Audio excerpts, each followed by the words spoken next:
So, Ephesians chapter 4 is where we are going to be, and this is the last night of everything that you are familiar with, ever. Wow. Because next week we're the small groups and then we're done. So, we're going to finish up our series here tonight, and then we'll do something. We'll do the gospel and some games on the last Wednesday of May. Where we are, and then we do summer stuff. So that's where we're going.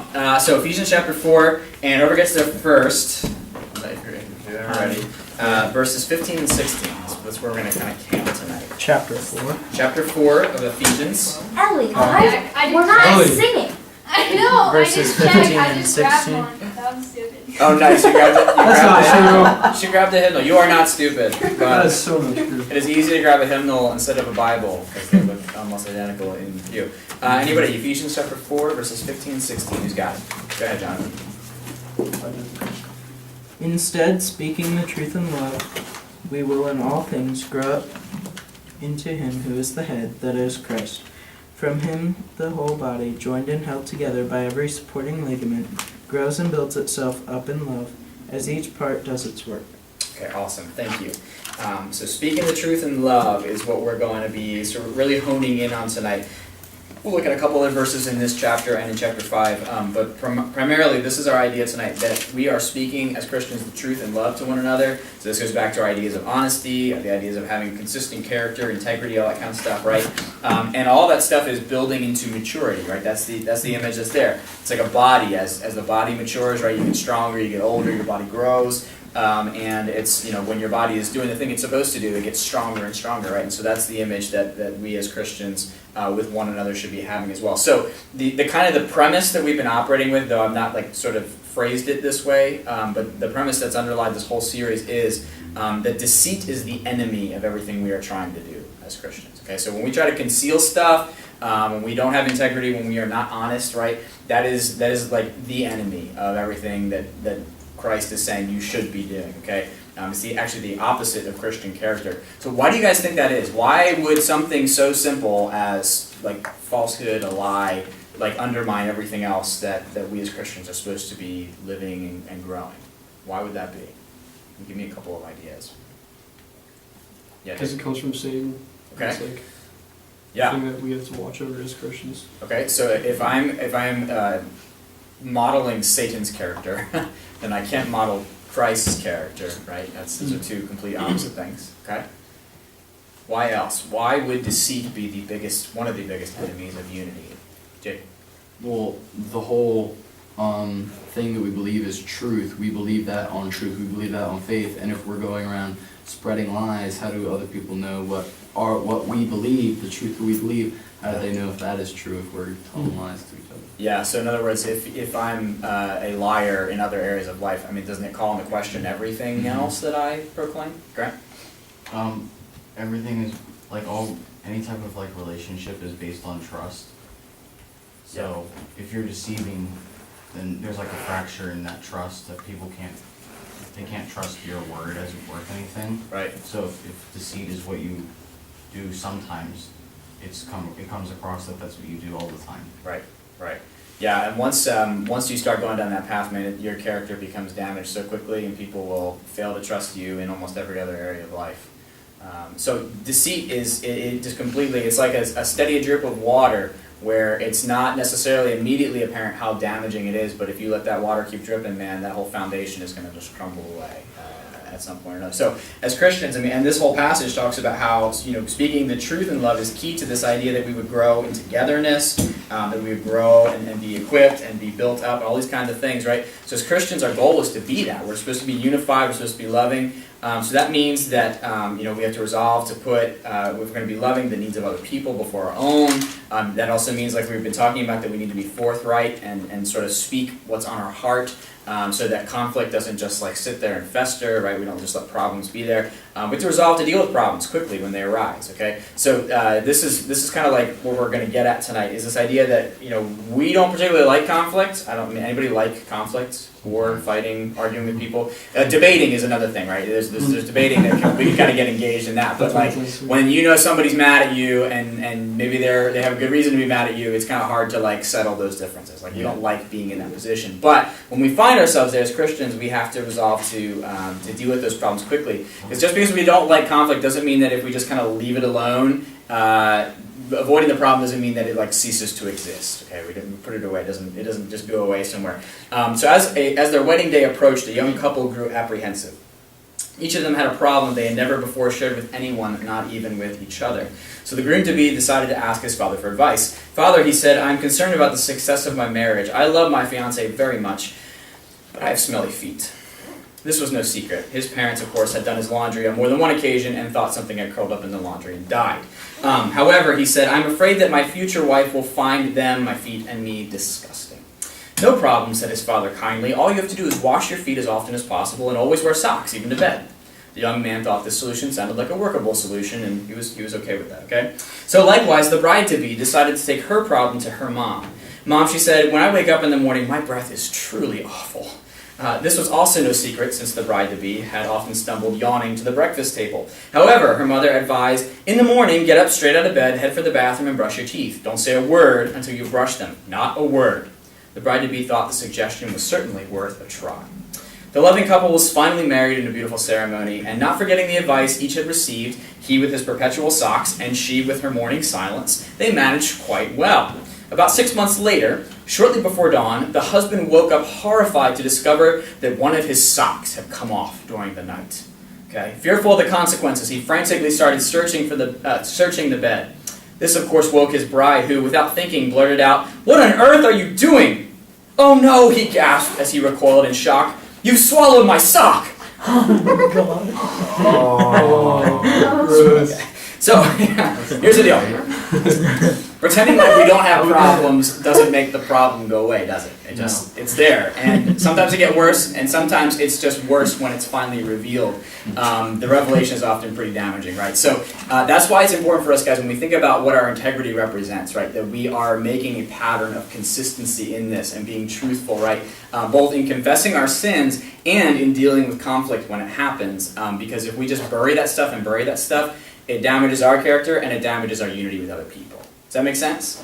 Right? We cannot live mature Christian lives if we are willing to let conflict and bitterness and things like that like percolate under the surface and not say anything, any more than we can be mature Christians if we are just like lying all the time and deceiving people. It's the same thing, it just is two different sort of aspects of that. So tonight I've just got 3 quick rules that we'll walk through pretty quickly here. Rules for speaking the truth in love. These are pretty practical, I think. But they also have a root here in the scriptures. So number 1, I must think before speaking. I mean, that should go without saying, but often many of us just kind of blurt things out, without thinking first. So, or by the way, I must think before hitting send too. That's the other thing, right? We have that text or that that Snapchat or whatever that we're like, okay, this is what I want to say to that person, and then we're like, yes, send, okay? But we don't really think too much about it and like what the ramifications are going to be. Now, if we look at verse 15, right, what does it say? Rather, speaking the truth in love, we're to grow up in every way into Him who is the head, into Christ. So there's a speaking action that happens here, and there's love that goes along with this. Now, if we look over at chapter 5, verse 15 on my Bible, it's the same page. We're cautioned to look carefully how you walk, not as unwise but as wise.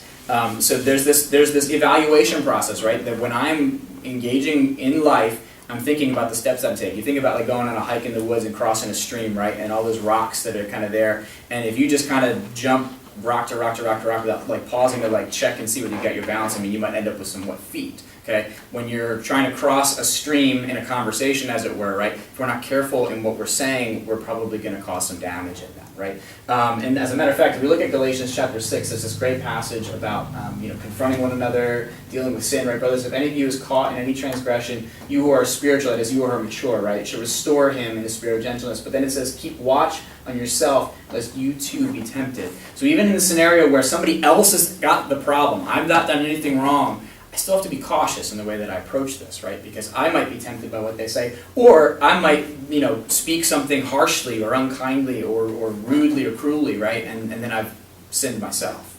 You with me on that? So thinking before speaking is absolutely important. So a couple ideas here. Speaking the truth in love means that I have first considered if I need to ask for forgiveness, right? So before Grant, you did this. Maybe I should think about my role in this first. Like, what have I said? What have I done? What have I thought? Like, let me come humbly with that. Let me think about that before I just point out an accusation, okay? So speaking the truth in love means I have first considered if I need to ask for forgiveness. Speaking the truth in love means I have first considered my emotions and my intentions, okay? Part of the reason why we want to pause and say, I'm going to wait to have this conversation is because my emotions run really high in the moment when that thing happens, when that was said or when that was done, and I just want to lash out and say what's on my mind, right? Part of the idea of saying, I'm going to wait and think about this is I'm going to think about my emotions and think, am I just going to speak because I have an emotional response to this, or is there something legitimately wrong here that I need to address? You with me on that? There's a difference there. Not everything that I feel emotional about is something that is sinful, that needs to be challenged. Okay, I might just not like something. Okay, I might have a strong opinion about something, but that doesn't mean that the other person's opinion is necessarily sinful. Okay, so I have to consider my emotions and my intent, right? So am I being rational and self-controlled, or am I just angry and hurt? In other words, all right. Is my goal to restore this relationship, or is it just to win an argument? That's challenging, right? Because in a lot of these scenarios, I'm not necessarily after a restored friendship. I'm after getting my opinion validated. I'm after getting people to see my perspective, okay? But if I want to speak the truth in love, I want to have integrity in that regard, right? I have to consider what my emotions and my intent is and be humble in that, okay? So speaking the truth in love means I have to consider whether I need forgiveness first, whether my emotions and my intentions are in line. Number 3 means I first considered the necessity of the confrontation. In other words, how serious is this? Do I really need to bring this up?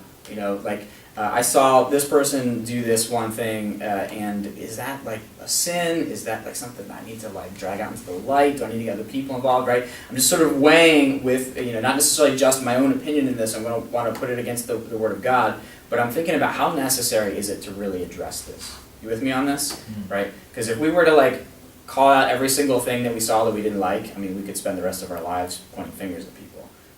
But if we pause in this process and say, you know what, that might not be that big of a deal, maybe I can let that go, okay? So remember, 2 weeks ago when we talked about being forthright, we said that being forthright, though, means being transparent and volunteering information without, being coerced into it. It's not just this constant, I say everything that's on my mind, word vomit, okay? It's this, there's self-control in that. Because I'm more damaging by like just spewing everything that comes across my mind than I am by thinking first and then expressing it. So there's wisdom, guys, for us in sort of graciously overlooking these kind of unintentional offenses or people doing things I just don't like. I can exercise grace even though it might bug me that person did that or said that. I can exercise grace by not confronting. You with me on that? So the question then is, when do we speak and when do we keep silent? It is a matter of discretion, right? Is there a line in the sand that we can draw? Where do we kind of draw the line between, yes, I will speak in this scenario, or no, I won't speak in that scenario? And that can probably be a conversation for literally each scenario. But James 1 says this, know this, my beloved brothers, let every person be quick to hear, slow to speak, and slow to anger. For the anger of man does not produce the righteousness of God. The word here in the Greek and in the Hebrew is in both languages, it's very closely acquainted with understanding. So when you hear, or when you read rather in the book of Proverbs, it says, hear my instruction. It means understand it, take it in, meditate on it, marinate on it, let it become part of who you are, right? So there's a strong, it's not just like I'm hearing what Tony has to say, like I'm just listening and waiting for him to finish so I can then say what I want to say. It's taking in what Tony is saying, and I'm considering it, and I'm understanding where he comes from, and so I'm hearing it in a way that actually, wants to be constructive, okay? So hearing is a key aspect to that, but that's the thing we're supposed to be quick to do. So a rule of thumb for any of these scenarios where we might have to have a difficult conversation is, how thoroughly have I listened to what the other person has to say? Okay? How thoroughly have I evaluated the scenario? How thoroughly have I thought about this? Okay? So I'm just really applying the brakes here, right? And then, not that I won't ever speak, right? And not that I won't ever not be angry, but in that process I'm much more thoughtful in the way that I do speech and the way that I do anger, okay? Now, anger is an interesting word because we always usually, when you guys think of somebody who's angry, you think of somebody who's probably like doesn't have a lot of self-control, right? Like they're just angry all the time, they're furious, quick to fly off the handle, have a temper. I mean, there's a lot of different words we could, there's actually in this passage, there's words like bitterness, wrath, anger, clamor, slander. They're all anger words. They all have to do with this idea. But I think really quite simply, anger applies to our sense of right and wrong, okay? I get angry because something was done wrong to me or to somebody else. We could talk about, the differences between human anger and righteous anger and that kind of stuff. But anger simply is my perspective on the way that the world should be when it's boiled down to it. When the world is not the way it should be, I get angry. When people aren't the way they should be, I get angry. Now, in this passage, if you actually look down at verse 26 of Ephesians chapter 4, we have another commentary on anger. Be angry and do not sin. Do not let the sun go down in your anger and give no opportunity to the devil. So there's a legitimate application for this anger, isn't there? That when something is done wrong, it is not necessarily wrong for me to have an anger, a responsive anger, but it is done in this thoughtful, careful, listening, wanting to restore kind of way. Okay, so that's why this line between what righteous anger is and what our sinful anger is pretty narrow, right? My anger is a perspective on the way that the world should be, but my perspective, according to James, doesn't. The anger of man doesn't produce the righteousness of God because often my perspective is wrong. Okay? My perspective on the way the world should be is often wrong. So the goal is to, of course, bring it more into line with what God's perspective on the world is. David. And this also has like a selfless aspect too. Like when you're talking with someone, like you have to say like, is what I'm saying more important than what they have to say? Yeah. Is listening to them more important than what, like even my opinion. It's also how you say your opinion too. Like if you just want to state your point, you just want to say them to prove them wrong. Yeah, It's all in absolutely. those motives. Absolutely. What you just described is being swift to hear. That I want to hear what they have to say. I want to engage with them and not just have an argument for the sake of hearing my own voice in that. Again, the question being, thank you, David, for that. We are often quick to confront and be angry about the wrong things. Okay, if we're honest with ourselves, wouldn't you say that's usually the way it is? Okay, so we got to think about this, right? What if we were to pause and apply the brakes and evaluate everything before we voiced a complaint? How different would our conversations be? How different would our lives be if we said, you know what, I don't like that. Why? Why am I thinking this way? Why? What's going on in my heart that is driving me to feel anger at this, or displeasure, or unsettled, or whatever? Is this something that God is angry about? It is. Maybe I should say something. Okay, like it's as simple as sort of bringing it back to a thoughtful process. Okay, and then what if we train ourselves to only be angered about the things that God gets angry about? I mean, that would make a radical difference, wouldn't it, in terms of how we relate to one another? What if we only confronted people when sin had actually been committed and not just because my feelings had been hurt? I mean, arguably, sometimes when my feelings are hurt, sin has been committed. But, I mean, what if I were more concerned about the fact that that person did something that God is displeased with versus I didn't like the way that made me feel? There's a difference, okay? There's this great teacher, Ed Welch. He's at an organization called CCF. He has something called a 30-second rule, and the time doesn't really matter, but it's just this idea that when something bothers me, if it lasts and persists and I'm just like, it really hurts, I need to say something about it. Okay? If something is just like needling at my brain and I just can't stop thinking about it, like I need to say something to the person who's responsible for whatever that was. Not in a accusatory way, but because I'm actually setting myself up for bitterness and frustration and anger towards that person in the future if I don't make that right. I'm actually setting myself up for sin, including the person who sinned against me. Does that make sense? So like there is a sense in which even if it's not necessarily that person did it intentionally or to hurt me or whatever, like if it hurt, then I need to make it right so that they can make it right.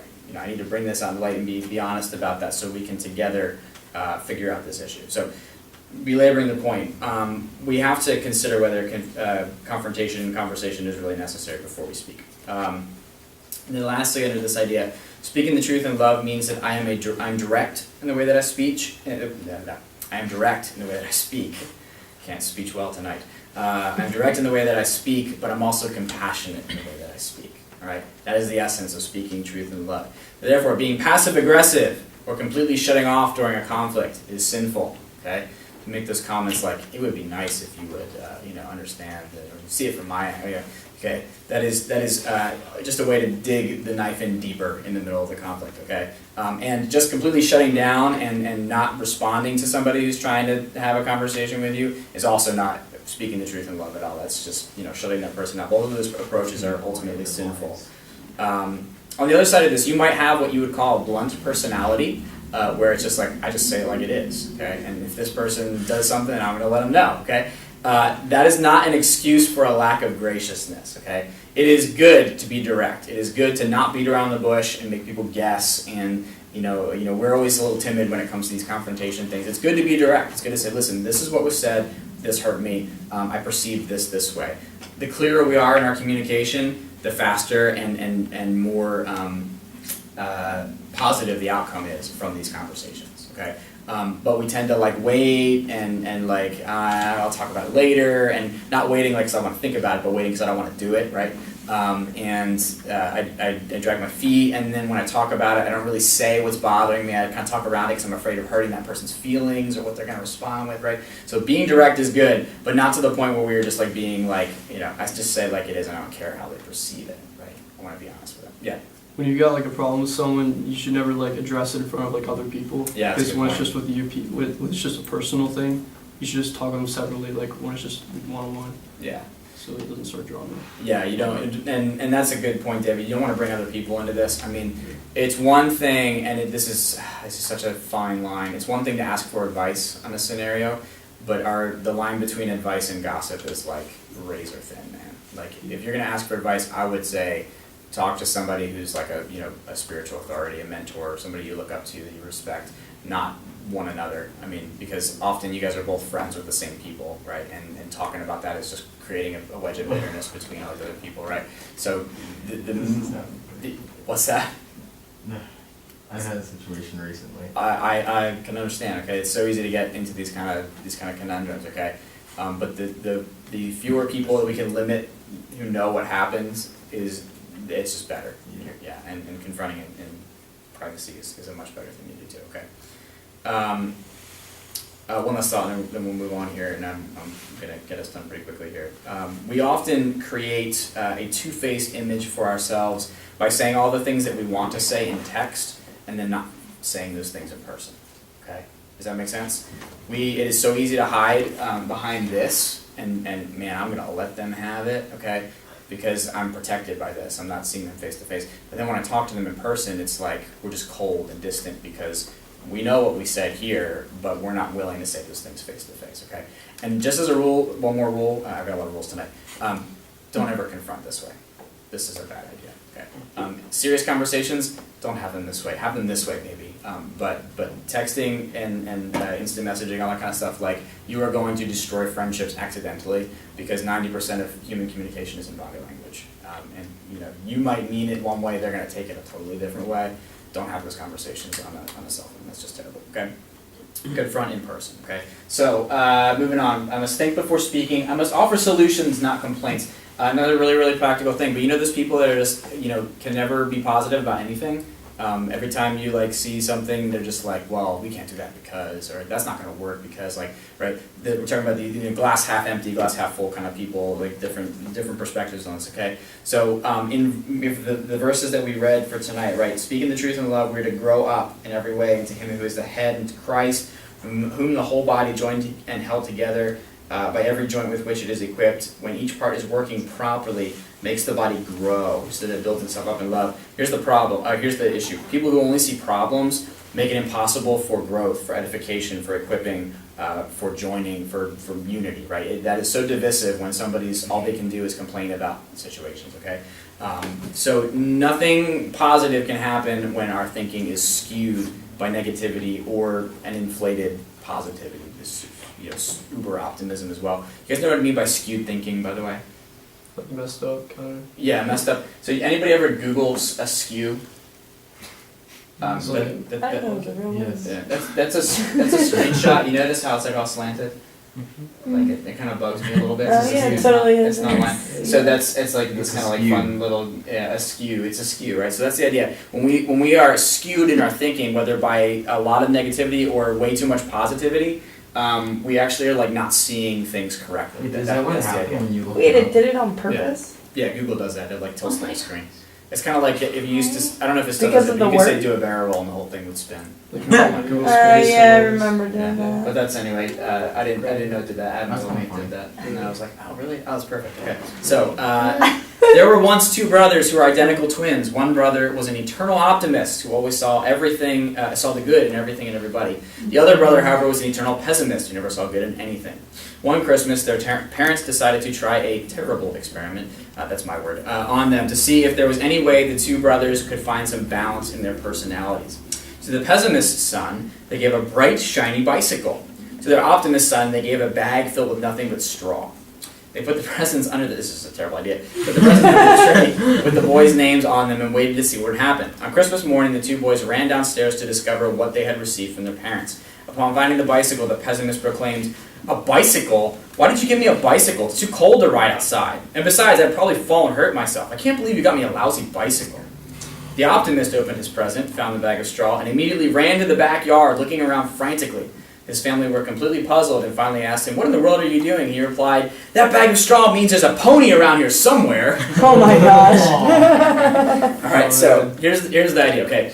I think it's better to err on the side of positivity than it is to err on the side of negativity. But either way, we need to see issues rationally and clearly. We don't need to like focus on the negatives, and we don't necessarily need to focus on the positives either, okay? For a couple reasons. Number one, only seeing problems is damaging to Christian unity, right? Pessimism lacks truth, and without truth, there's no value in compassion, right? Because everything is terrible. Why bother being, that might be a version of truth to the pessimist, that everything is terrible, but that is not truth. It is skewed truth.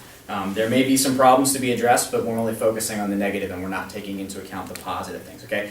On the other side, this unfettered optimism, right? Everything is roses, right? Everything's going to be great, right? It minimizes the reality of hardship, doesn't it? And it frustrates the people who are really trying to be problem solvers, because that person can only see this like rosy view of everything and doesn't really consider the cost of what it's going to cost, what it's going to take to fix things, okay? So complaining, it affects the truth, right? Complaining targets people. It skews our thinking. We're only thinking about problems, we're only like accusing people and that kind of stuff. And being way too optimistic is like, I'm not seeing things clearly either, because I'm just thinking about how it's going to be great, it's going to be fine, we'll figure it out, okay?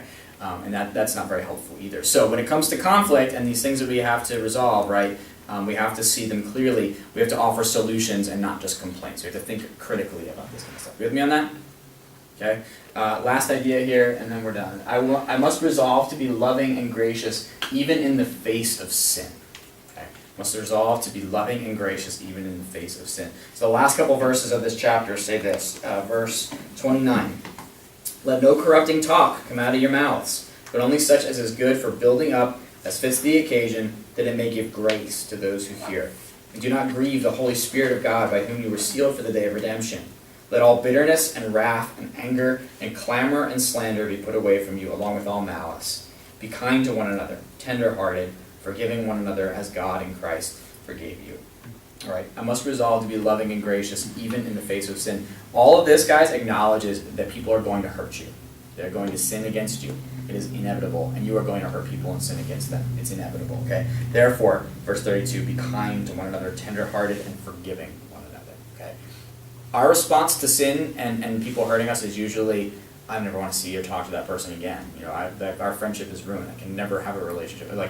But the scriptures say that the attitude we're supposed to have is the attitude that Christ has toward us. When we sinned against him and when we hurt him, he instead turned and forgave us, right, and loved us and gave us grace. So we have to respond. That doesn't mean that we don't acknowledge sinfulness honestly, right? We're going to have to talk about this in order to fix this relationship. But we're going to respond with grace and not with condemnation, okay? 1 Corinthians 13 says that love bears all things, believes all things, hopes all things, and endures all things, which I'll put it on a wedding card, okay? But that's the idea, right? That love in a genuine sense means believing in and hoping for others' best. Believing in and hoping for others' best. In other words, love carries both the hurts inflicted on others and the hurts inflicted by others without using the hurt against others. Okay, say that again. Love carries both the hurts inflicted on others, the hurts inflicted by others, without using the hurt against others. Okay, let me tell you, there's 3 components to that. Love carries the hurts that are inflicted on others. In other words, I see Parker getting picked on, right, and I know that really hurts Parker, okay, and so I want to love Parker, and I want to come alongside, and we're going to talk about this, right, and I want to find out what's going on, man, and how can I help you, right? I'm bearing the hurt that Parker has experienced, okay? And then I want to bear the hurts that others inflict on me. So Ellie and I were having a conversation, and she was really rude to me, and it really hurt. Okay, but I really care about Ellie, and I want to maintain this relationship that we have, right? So I'm bearing the hurt that's inflicted by another person. I'm willing to talk about this and work this out, but I'm not going to turn this hurt back on Ellie and say we're done, or just respond in kind, right? So I'm bearing the hurt that somebody inflicted on me, and then lastly, I'm not going to use that hurt against other people. So though I'm bearing the hurt that somebody else experienced, though I'm bearing my own hurt, right, I'm not forcing that out on other people, especially not the people that have done it to me, okay? That's what love does. Love understands that, in order to be kind, tenderhearted, and forgiving, I have to acknowledge that sin is real, that people are going to hurt, but choose to love them anyway, and choose to believe the best of them, that though they made a mistake, though they said something cruel, that's not their best, God is working on them. They can still change, they can still grow, they can still learn. They won't always do that to me, okay? So forgiving is not forgetting, right? We talked about this in the course of this series, but it is refusing to hold past wrongs against the person, even a repeat offender, by the way. Because remember, what did Peter say? Jesus said, Peter, you have to forgive people 490 times, right, if you do the math, 70 times 7. So forgiving it is a long process, okay? Bearing the hurts of others doesn't mean turning a blind eye to wrongdoing, suffering in silence, any of that kind of stuff, but it does open the door for honest and gracious communication to take place, okay? Those are my 3 rules. Let me go back. Must think before speaking in order to really do this well. I have to offer solutions, not complaints, not just be negative, not just be overly optimistic. And I have to resolve to be loving and gracious even in the face of sin. So when you guys get together for small groups next week, there's a couple conclusions you guys will talk through from everything we've talked about over the last month and a half or so, and that'll be that. Any questions, thoughts, or comments, David? Just a quick. Would you say only one of the only necessary ways to have righteous anger is when someone offends God, and you're angry for that? Yeah. Yes, but I think the offending God often looks like somebody doing something sinful to somebody else. I mean, though there's a sin committed against a person, the Bible says that all sin is ultimately sin. David says in Psalm 51, against you and you alone have I sinned, when he's talking about his murder and adultery and all that kind of stuff. So, sin, righteous anger is seeing sin as something done against God, but it might also have this component against other people too. Does that make sense? Good question. Other questions, thoughts? All right, let's pray. It's raining, and let's head into the gym. Lord Jesus, thank you.